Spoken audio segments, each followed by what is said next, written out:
ভারতের দুর্গম এলাকায় বসবাস করলেও তারা ভোটার। প্রতিটি নির্বাচনে তাদের রয়েছে ভোট দেওয়ার অধিকার।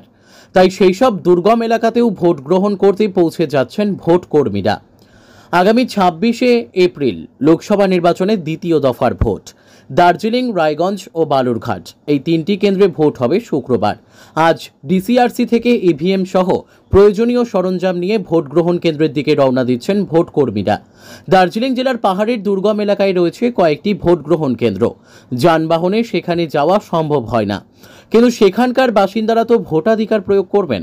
তাই ইভিএম, ভিভিপ্যাট সহ প্রয়োজনীয় সামগ্রী নিয়ে যাওয়া হচ্ছে ঘোড়ার পিঠে করে, আর ভোটকর্মী ও নিরাপত্তা বাহিনীরা পায়ে হেঁটে পৌঁছাচ্ছেন সেখানে। এরকমই দুর্গম এলাকায় যাওয়ার দৃশ্য তুলে ধরা হলো।